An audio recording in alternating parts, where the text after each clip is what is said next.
Hello, and welcome to our podcast, Thought Bubble. Today we'll be commencing the third episode in our series of Sustainable Connections, where we will explore innovative ideas for a more sustainable future. I'm your host, Piku, and in today's episode, we embark on a fascinating journey through the heart of India's textile heritage, spotlighting the One District, One Product, ODOP initiative, and its profound impact on the textile industries across different districts in Uttar Pradesh. Today, we're joined by our expert on textiles and sustainability.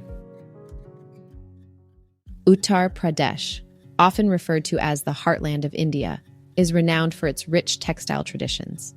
In recent years, the ODOP initiative has breathed new life into these age-old crafts. But it's not just about preserving traditions, it's also about embracing sustainability and environmental consciousness.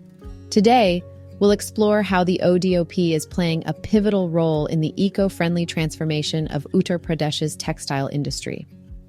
We begin our journey in the sacred city of Varanasi, where the Banarasi silk sari has held a special place in the hearts of Indians for centuries. But now, it's not just about the elegance of silk. It's also about preserving the environment. Can you shed some light on this issue?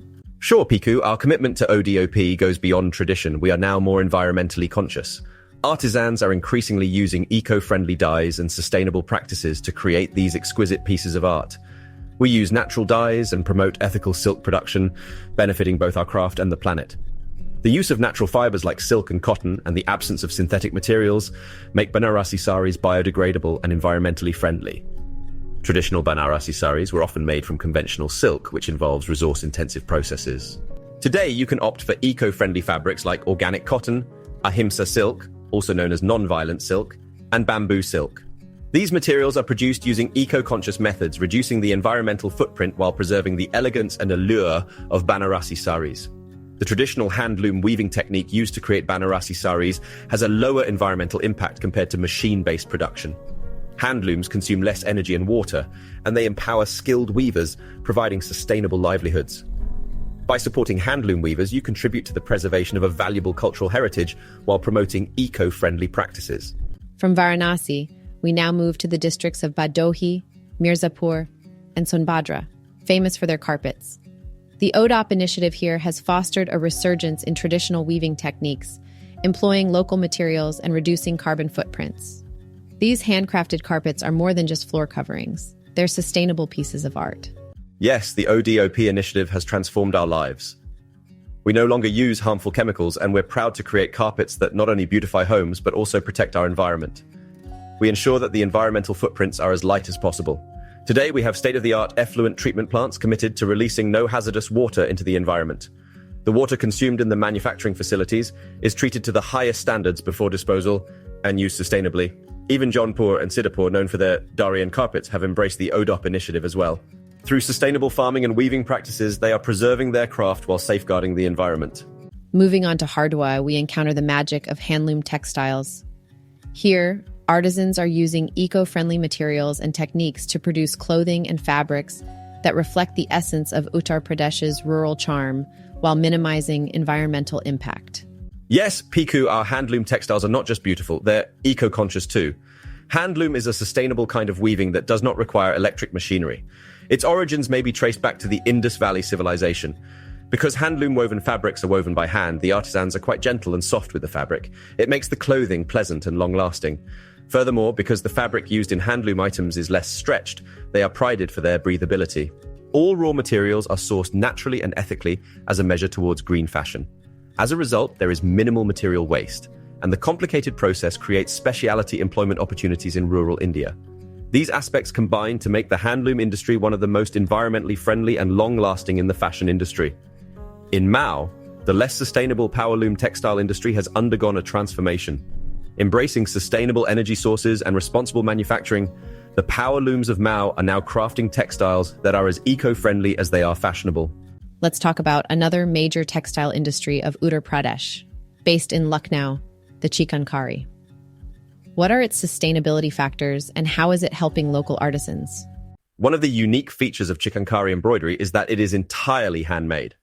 The artisans who create chikankari designs use a needle and thread to create each pattern by hand, which makes each piece of clothing unique. This handmade process not only produces beautiful and unique pieces of clothing, but also supports the livelihoods of skilled artisans who have been passing down this craft from generation to generation.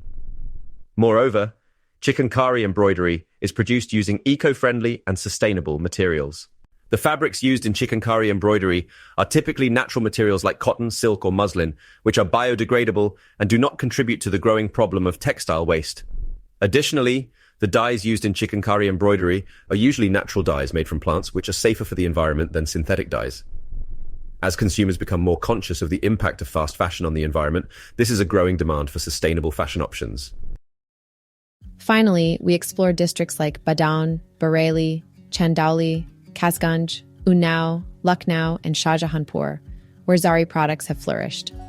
The Zari products aren't actually known to be eco-friendly. How are artisans taking up sustainable alternatives since ODOP has pushed the narrative of local boosting of products? With ODOP, we surely are rediscovering our craft's roots.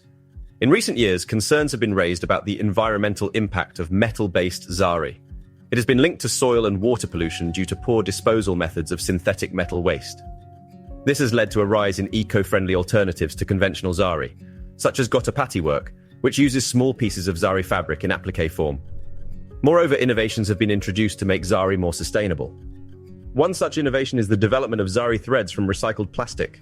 These new threads not only reduce environmental impact, but also bring down the cost of production, making Zari accessible to a larger population. We use responsible sourcing and waste reduction techniques, aligning our work with nature's rhythm. Lalitpur is known for its Zari silk sari.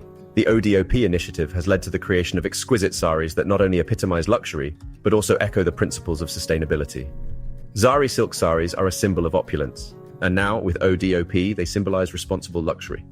We focus on using sustainable silk production methods and reducing waste. The impact of the ODOP initiative on Uttar Pradesh's textile industries is quite evident. Not only has it revived traditional crafts, but it has also ushered in an era of sustainability and environmental consciousness. As we conclude our journey through the textile districts of Uttar Pradesh, we hope you've gained insight into how the ODOP initiative is not just about economic development, but also about preserving the environment. The textile industries of these districts have not only thrived, but have also become beacons of sustainable craftsmanship. As we conclude this episode, remember that every thread woven with care is a step towards a greener future. I'm your host, Piku, and this is not the end of our series. Shoratgarh Environmental Society will be back with more insightful talks about the sustainability factors of the ODOP project.